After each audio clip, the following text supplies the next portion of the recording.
अस्सलामुअलैकुम नाज़रीन, programme sports roundup में खुशामदीद कहेंगे। नाज़रीन, इस प्रोग्राम में हम खेल के मुख्तलिफ मैदानों से खबरें शामिल किया करेंगे, तज्जिए शामिल किया करेंगे और दुनिया भर में पाकिस्तान के अलावा जहां भी खेलों की सरगर्मियां जारी होंगी उस हवाले से अपडेट्स आपको देंगे और आपको बताएंगे कि खेलों के उतार चढ़ाव के हवाले से इसमें होगी, क्रिकेट के मैदानों में और इसके अलावा दीगर खेलों के मैदानों में जो करप्शन हो रही है उसको भी बेनकाब करेंगे।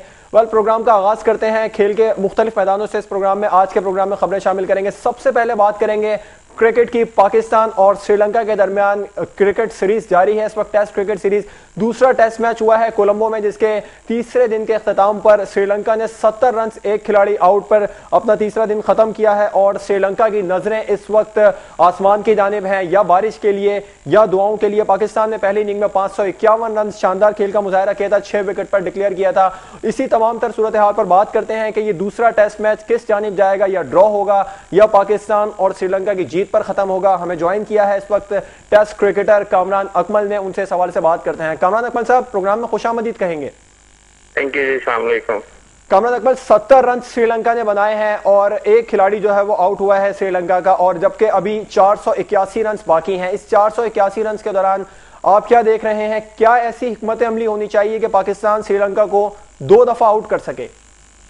नहीं, सबसे पहले तो पाकिस्तान ने बड़ा अच्छा टोटल स्कोर किया। प्रेशर श्रीलंका पे ही है, ठीक है। टाइम बहुत जाया हुआ, बारिश हुई, आज का दिन भी हुआ, कल भी 2-3 घंटे जाया हुए हैं, तो काफी फर्क पड़ेगा पाकिस्तान को। लेकिन पाकिस्तान को ये नहीं अब सोचना चाहिए कि स्कोर हमारा ये है, बस अटैक करना चाहिए। बाकी 2-3 है, कुछ भी है, क्रिकेट है, कुछ भी कर सकती है। लेकिन ये है कि हमारी जैसी बॉलिंग है, स्पिन बॉलिंग है और 1 विकेट आउट है, ठीक है। संगाकारा बड़ा फॉर्म में है, दिलशान भी है, जयवर्धने भी है, लेकिन आउट होने पे हो तो हमारी बॉलिंग ऐसी है कि इंशाल्लाह 1 से 2 सेशन में भी आउट कर सकती है।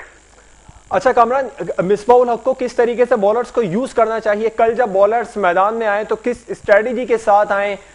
सईद अजमल का ज्यादा इस्तेमाल हो या एजाज चीमा और जुनैद खान का ज्यादा इस्तेमाल हो? जुनैद खान ने आज अच्छी बॉलिंग की, विकेट भी हासिल की है। किस बॉलर्स को ज्यादा फ्रंट पे रख के यूज करना चाहिए? डेफिनेटली मिसबा बड़ा सेंसिबल कैप्टन है, जैसे 1.5-2 साल से कप्तानी कर रहा है, पाकिस्तान की इतनी नंबर 1 टीम से भी जितवाया है। मैं तो कुछ नहीं कह सकूंगा, वो बेहतर समझता, वो जो बेस्ट पॉसिबल होगा कप्तान के लिए वही डिलीवर करेगा। डेफिनेटली उसे पता है कि मेरे स्ट्राइक बॉलर कौन से हैं जो आउट कर सकते हैं। No doubt Saeed Ajmal number 1 bowler है इस टाइम, पाकिस्तान का बहुत बड़ा मैं समझता हूँ सरमाया भी है इस टाइम। बड़ी उसने परफॉर्मेंस भी दी है पाकिस्तान के लिए, पूरी टीम कॉन्फिडेंस कर रही होगी उस पर। तो बाकी बॉलर्स भी हैं, हफीज भी है, देखें हफीज ने भी आगे बीच में बॉलिंग की, आउट करके दी है। फिर अब्दुर्रहमान बड़ी आउटस्टैंडिंग बॉलिंग कर रहा, पार्टनरशिप बड़ी अच्छी लग रही सईद की और अब्दुर्रहमान की। तो डेफिनेटली मुझे पूरी उम्मीद है कि अगर ये आखिरी 2 दिन मैच हुए तो बड़ा दिलचस्प मैच होगा। नो डाउट इस टाइम बहुत जाया हो गया हुआ, लेकिन ये है कि 50-50 मैं कहूंगा इस वक्त। कामरान, अगर फॉलो ऑन पड़ जाता है श्रीलंका को, फॉलो ऑन से पहले श्रीलंका की टीम आउट हो जाती है, तो उसके बाद दोबारा मिसबा को आना चाहिए बैटिंग करने, पाकिस्तान को बैटिंग करने आना चाहिए, या फिर दोबारा अपनी बॉलिंग को कंटिन्यू रखना चाहिए? उसमें देखना चाहिए फॉलो ऑन कितनी देर में होता है। कल टी से पहले अगर फॉलो ऑन हो गया, आउट हो गए, तो फिर बारी नहीं करनी चाहिए। अगर कल आउट नहीं हुए, फॉलो ऑन हो गया, फिर 5वें दिन जाके तो फिर बॉलर्स को रेस्ट देने के लिए खुद ही बैटिंग करनी पड़ेगी। चांस बिल्कुल नहीं लेना चाहिए, गर्मी भी बहुत है वहां पे, तो देखें क्या होता है। लेकिन जो भी बेस्ट वहां पे मैनेजमेंट, कोच, मैनेजर, खुद कैप्टन बड़ा सेंसिबल है, टीम बड़ी अच्छी खेली है, तो वो बेहतर डिसीजन ले सकेंगे। मेरा यही है कि कल टी से पहले अगर आउट कर लिया तो डेफिनेटली पाकिस्तान कम बैक करेगा, उनको दूसरी इनिंग में भी आउट कर सकता है। कामरान, वर्ल्ड T20 के लिए 30 मुमकिन खिलाड़ियों में आपका नाम है, T20 खेलने के लिए जा रहे हैं। क्या आपने अब इस वक्त तैयारियां किस तरीके से जारी हैं वर्ल्ड T20 के लिए? तैयारियां अल्लाह का शुक्र है, जब टीम में भी होता था अपनी कभी प्रैक्टिस छोड़ी नहीं है। क्लब क्रिकेट बड़ी खेल रहा हूँ, शुरू से खेलता आ रहा हूँ, टीम में हूँ या ना हूँ, तो अभी भी खेल रहा हूँ। तो इंशाल्लाह पूरी उम्मीद है जब भी प्रैक्टिस मौका देंगे तो अल्लाह ने चाहा, माँ बाप की दुआएं, फैमिली की, वाइफ की दुआएं हुई तो अच्छी परफॉर्मेंस दूंगा। अपने क्लब क्रिकेट कंटिन्यू हो रही है, फिर NCA में मोहतशिम रशीद और अब्दुल मजीद के साथ ट्रेनिंग कर रहा हूँ, तो इंशाल्लाह पूरी उम्मीद है जब भी मौका मिलेगा तो अच्छी परफॉर्मेंस दूंगा। बहुत बहुत शुक्रिया कामरान अकमल साहब रॉयल न्यूज़ से गुफ्तगू करने के लिए। प्रोग्राम में कामरान अकमल साहब जो है वो अपने ख्यालात का इजहार कर रहे थे। उनका ये कहना था कि टी से पहले तक अगर पाकिस्तान की टीम श्रीलंका की टीम को आउट कर लेती है तो उसके बाद दोबारा श्रीलंका को बैटिंग के लिए बुलाना चाहिए, ना कि खुद बैटिंग के लिए आ जाना चाहिए। कुछ बात करते हैं यूरो कप की। दुनिया भर से करोड़ों शायकीन फुटबॉल के कल टीवी के साथ जुड़े रहे और 70,000 से ज्यादा ऐसे शायकीन थे जो मैदान में मौजूद थे, जिन्होंने केवी के ग्राउंड के अंदर ये मैच को देखा है, जिसमें स्पेन ने मुसलसल तीसरी मर्तबा यूरो कप जीता है। स्पेन ने इटली को हराकर यूरो कप अपने नाम किया। कीवी में खेले गए मैच में स्पेन ने खूबसूरत खेल का मुजाहरा किया है। स्पेन ने दिफाई चैंपियन होने के अपने इस एजाज को एक बार फिर बरकरार रखा और यकतरफा मुकाबले के बाद 4-0 से फतह हासिल की है। इटली की टीम जो है वो मुकम्मल तौर पर नर्वस नजर आई और इटली के खिलाड़ी बिल्कुल बेबस नजर आए हैं स्पेन के सामने और कोई भी गोल करने में कामयाब नहीं हुए हैं। 4-0 से इटली ने स्पेन ने शिकस्त दी है और अपने आलमी चैंपियन होने के एजाज को भी बरकरार रखा है, इस भरम को भी अपने कायम रखा है। स्पेन की फतह के बाद स्पेन में मुल्क भर में अब तक जश्न मनाया जा रहा है और मैच स्टेडियम में दुनिया भर के करोड़ों शायकीन ने जो है वो ये मैच देखा है। टेलीविजन स्क्रीन पर 70,000 से ज्यादा शायकीन मैदान में भी मौजूद थे।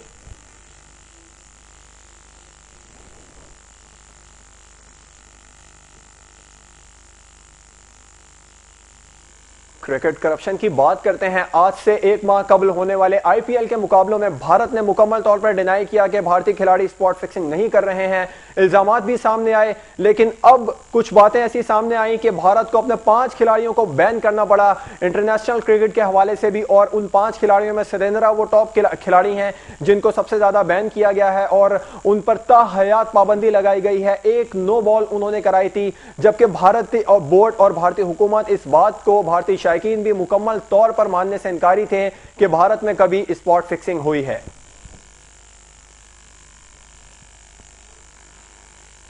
भारतीय खिलाड़ियों ने स्पॉट फिक्सिंग की है। 5 खिलाड़ी जो हैं वो बेनकाब हुए हैं। उन पर किस तरीके से इल्जाम लगा, देखते हैं इस रिपोर्ट में।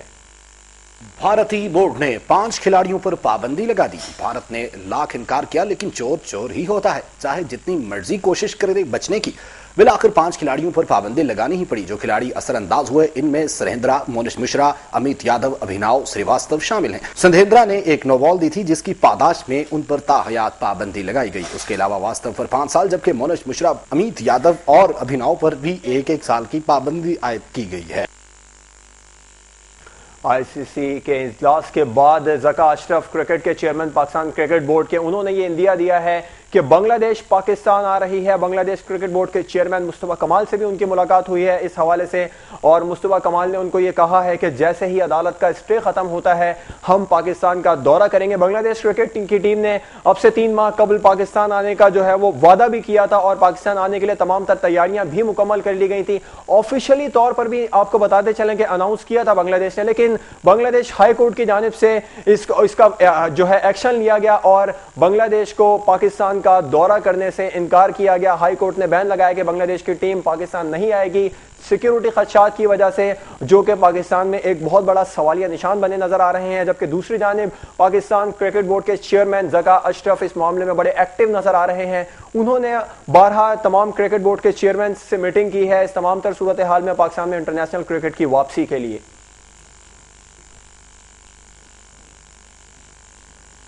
बांग्लादेश क्रिकेट बोर्ड के चेयरमैन मुस्तफा कमाल ने पाकिस्तान क्रिकेट बोर्ड के चेयरमैन ज़का अशरफ को अदालत का स्टे ऑर्डर खत्म होने के बाद पाकिस्तान का दौरा करने के लिए इंदिया दे दिया है और एक ग्रीन सिग्नल भी दिया है। इस हवाले से देखते हैं ये रिपोर्ट।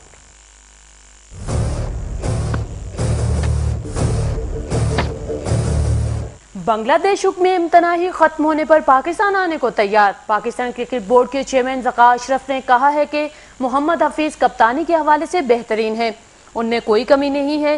खिलाड़ी अगर अच्छा नहीं खेलता तो इसमें कप्तान का कोई कसूर नहीं होता। आईसीसी इजलास में शिरकत से वापसी पर मीडिया से गुफ्तगू कर रहे थे। उन्होंने ये भी बताया है कि बांग्लादेश क्रिकेट बोर्ड के चेयरमैन मुस्तफा कमाल ने यकीन दिलाया है कि 12 जुलाई को अदालत का स्टे खत्म होने के बाद पाकिस्तान आने को तैयार है। बांग्लादेश की टीम अगर पाकिस्तान का दौरा करती है तो ये हमारे लिए बारिश का खतरा साबित होगा, क्योंकि पाकिस्तान में क्रिकेट तो क्या किसी भी चीज के लिए हालात इस वक्त साजगार नहीं है और इस पर सोने पर सुहागा ये है कि हमें दीवार से लगाने की साजिश की जा रही है, जिसको हमें चैलेंज समझकर फेस करना चाहिए और पाकिस्तान में इंटरनेशनल क्रिकेट की वापसी के लिए हर मुमकिन कोशिश भी करनी चाहिए ताकि पाकिस्तान में क्रिकेट का मुस्तकबिल रिपोर्ट आपने देखी। बांग्लादेश की टीम अगर पाकिस्तान के दौरे पर आती है तो ये पाकिस्तान में इंटरनेशनल क्रिकेट की वापसी के लिए बारिश का पहला कतरा साबित होगा। न्यूजीलैंड की टीम पर हमला हुआ था आज से 8 साल कबल कराची में, उसके बाद श्रीलंका की टीम को लाहौर में निशाना बनाया गया, जिसके बाद पाकिस्तान में इंटरनेशनल क्रिकेट और इंटरनेशनल खेलों के मुकाबले बंद होना शुरू हो गए हैं। और दूसरी जानिब पाकिस्तान में एक सवालिया निशान भी नजर आ रहा है इंटरनेशनल खेलों की वापसी, जिसके लिए chairman Pakistan cricket board, Pakistani हुकूमत और हॉकी फेडरेशन जो है वो भी बड़ी कोशिश कर रही है कि पाकिस्तान में इंटरनेशनल खेल जो है वो दोबारा वापस आए, पाकिस्तान के मैदान जो वीरान हो रहे हैं उनको दोबारा से आबाद किया जाए। और इस सिलसिले में अब चेयरमैन क्रिकेट बोर्ड जो है वो सबसे ज्यादा एक्टिव हैं। उन्होंने आईसीसी के इजलास में भी इस मामले को सबसे ज्यादा उठाया है कि पाकिस्तान में इंटरनेशनल क्रिकेट की वापसी होनी चाहिए। और अब मुस्तफा कमाल ने भी जो है वो कहा है कि जैसे ही अदालत का स्टे ऑर्डर खत्म होता है हम बांग्लादेश की टीम को चाहे 2 T20 खेलने के लिए पाकिस्तान भेजें और पाकिस्तान ही भेजेंगे, ताकि पाकिस्तान की जो सूरत हाल है, क्रिकेट की सूरत हाल पाकिस्तान में आलमी मुकाबलों की सूरत हाल बेहतर होती नजर आएगी। अब सलमान बट की बात करते हैं। सलमान बट ने एक प्रेस कॉन्फ्रेंस की है, स्पॉट फिक्सिंग स्कैंडल से सजा पाई है। 2 साल की सजा के बाद वो प्रेस कॉन्फ्रेंस में इस बात से इनकारी हो रहे हैं कि उन्होंने किसी भी किस्म का कोई सट्टा नहीं लिया, मैच फिक्स नहीं किया। वो ये भी कहते नजर आए कि मैंने मोहम्मद आमिर को ऐसा कुछ नहीं कहा था कि नो बॉल कराए। मोहम्मद आमिर के बराह रास्त राब्ते हैं मजहर मजीद से और इस बारे में उन्होंने दस्तावेजी सबूत भी पेश किए हैं। वो इस बात से भी डिनाई कर रहे थे कि उन्होंने कभी भी मजहर मजीद के किसी मैसेज का रिप्लाई किया हो। वो ये जरूर कह रहे थे कि मजहर मजीद के उन्हें मैसेज आते रहते हैं और मजहर मजीद के, लेकिन उन्होंने किसी मैसेज का कोई जवाब भी नहीं दिया है। और वो ये कह रहे थे कि मेरे पास से तो पैसे बरामद हुए थे आईसीसी की जानिब से, जब एक्शन लिया गया मेरे पास से तो पैसे बरामद हुए, वो जो है वो मैच के कॉन्ट्रैक्ट के थे और बैट के कॉन्ट्रैक्ट के पैसे थे, एंटरटेनमेंट अलाउंस था, मेरे पास से तो बरामद हुआ था। सलमान बट दुहाई दे रहे हैं। Chief justice of Pakistan Iftikhar Mohammad Chaudhry से भी उन्होंने अपील की है कि उनको इंसाफ दिलाया जाए। मजीद देखते हैं इस रिपोर्ट में। सलमान बट ने की है प्रेस कॉन्फ्रेंस। सजा काटने के बावजूद हुए जुर्म से इनकारी। कहते हैं मैंने कुछ नहीं किया, मुझे इंसाफ चाहिए। कि मुझे इंसाफ नहीं मिला, ठीक है, क्योंकि जब लोग भी आज ये डॉक्यूमेंट देखेंगे तो ये बहुत सारे क्वेश्चन उठेंगे और उन्हें भी पता लगेगा कि क्यों इसको वेटेज नहीं दी गई। और मैं चाहूंगा कि इसको खुद पाकिस्तान के चीफ जस्टिस इसको देखे, पाकिस्तान का जुडिशियल सिस्टम इसको रिव्यू करे। आमिर ने मजहर मजीद से बराह रास्त पैसे लिए। मैंने किसी को भी नो बॉल करवाने का नहीं कहा। ना मैंने ये कभी कहा है कि मैंने कहा है कि आप नो बॉल कराओ, ना मैंने उसको एक्चुअल में कभी कहा है और ना कभी वकार भाई से ये कहा था कि जी आप इसको मैंने कहा है। और इस सिलसिले में सलमान बट ने दस्तावेजी सबूत भी पेश किए। सलमान बट ने यह भी कहा है कि फॉन्ट कंपनी ने 6 माह में रिकॉर्ड भेजा, लेकिन लंदन अदालत ने 4 माह में फैसला सुना दिया। उन्होंने कहा है कि मजहर मजीद ने मुझे पेशकश जरूर की थी, लेकिन मैंने कबूल नहीं की। मेरे पास से जो पैसे बरामद हुए हैं वो इंटरटेनमेंट अलाउंस और बैट के कॉन्ट्रैक्ट के थे। मैं इस केस का वाहिद शख्स हूं जो सामने आकर जवाब दे रहा हूं। चीफ जस्टिस पाकिस्तान नोटिस लें और मुझे इंसाफ दिलवाएं। रिपोर्ट आपने देखी। सलमान बट ये कह रहे हैं कि मैं वो वाहिद शख्स हूं जो सामने आकर जवाब दे रहा हूं। मोहम्मद आमिर अभी सिर्फ 17 साल के हैं। इस बारे में जो है आईसीसी के जो चीफ हारून लोगाट हैं उन्होंने भी ये कहा था कि मोहम्मद आमिर के बारे में नरमी बरतनी चाहिए, जबकि दूसरे आलमी इंटरनेशनल जो प्लेयर्स हैं इस वक्त जो ऑस्ट्रेलिया के, श्रीलंका के, भारत के, पाकिस्तान के, वो ये कहते नजर आ रहे हैं कि आमिर को इस मामले में नरमी मिलनी चाहिए थी। आमिर जो है वो अभी मुकम्मल तौर पर बालिग भी नहीं है। उसको सलमान बट ने बातों में बहला फिसला कर, जो Salman but Pakistan cricket team के उस दौर में कप्तान थे, लॉर्ड्स टेस्ट में जो भी हुआ सारी दुनिया के सामने मोहम्मद आसिफ पर भी पाबंदी लगाई गई, आमिर पर भी पाबंदी लगाई गई, जबकि सलमान बट ये तीनों टॉप क्लास पाकिस्तान प्लेयर्स थे और इन तीनों पर पाबंदी लगाई गई। करप्शन का केस जब बेनकाब हुआ था। अब सलमान बट ये कह रहे हैं कि मैंने ऐसा कुछ नहीं किया। उन्होंने ये भी कहा कि मैसेजेस की जो डिटेल्स हैं वो 1 साल में दी जाती हैं, जबकि अदालत ने मुझे 4 माह में ही सजा सुना दी है। ये कैसा इंसाफ है। और 2 साल की सजा पाने के बाद अब वो इनकार कर रहे हैं कि उन्होंने मैच फिक्स नहीं किया। और अब कुछ बात करते हैं टेनिस की। एसामुल हक और रोजे की जोड़ी कामयाबी के मनाजिल तय कर रही है। उन्होंने दूसरे राउंड में भी कामयाबी हासिल की है विंबलडन ओपन में और प्री क्वार्टर फाइनल में जगह बना ली है। दूसरी जानिब लंदन और विंबलडन में ही जो है वो राफेल नडाल, उनको अपसेट शिकस्त हुई है। इस अपसेट शिकस्त के बाद और उन्होंने ये कहा है कि वो ग्रैंड स्लैम यूएस ओपन में भरपूर अंदाज में शिरकत करेंगे और वो मुकम्मल तौर पर अपनी कारकर्दगी से मुतमईन है। दूसरे राउंड में बाहर जरूर हुए हैं और उन्होंने ये कहा है कि हार जीत खेल का हिस्सा है, इस पर मायूस होने की जरूरत नहीं है। ल्यूकास ने बहुत बेहतर खेल पेश किया था और मैंने कहीं कहीं गलतियां की थी जिस पर मुझे उस गलतियों की सजा मिली और मैं विंबलडन ओपन से बाहर हुआ।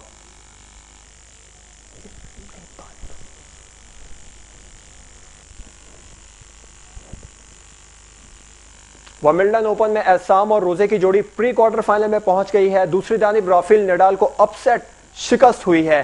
इस अपसेट शिकस्त के हवाले से और एसाम और रोजे की परफॉर्मेंस के हवाले से देखते हैं ये रिपोर्ट।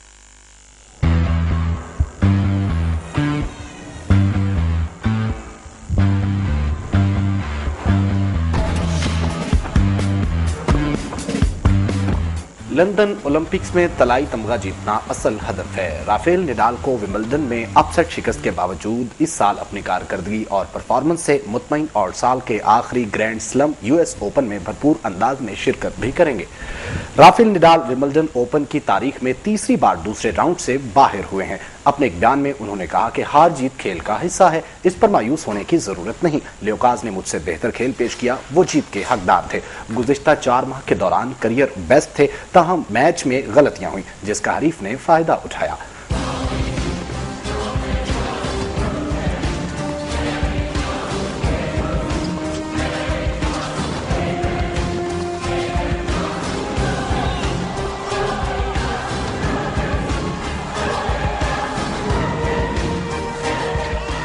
दूसरी जानब विंबलडन में एसाम और रोजले की जोड़ी तीसरे राउंड में पहुंच गई है। एसाम अपने डिच पार्टनर के साथ कामयाबियों की मंजिल तय कर रहे हैं। इवेंट के दूसरे राउंड में पाक डिच जोड़ी का मुकाबला बर्तानिया के बॉबी रबर्न्स और जनूबी अफ्रीका के वैन डरमेर वेव के साथ था, जिसमें 3 घंटे तक मुकाबला जारी रहा। पाक डिच जोड़ी में 3 घंटे तक मुकाबला जारी रहा। पाक डिच जोड़ी ने 4 सेट्स की जिद्दोजहद के बाद खेल अपने नाम किया। एसाम और रोजे की जोड़ी ने जीत का स्कोर 6-3, 6-7, 6-4 और 6-4 रहा। इस जीत के साथ एसाम और पोले रोजे की जोड़ी विंबलडन के प्री क्वार्टर फाइनल में पहुंच गई है।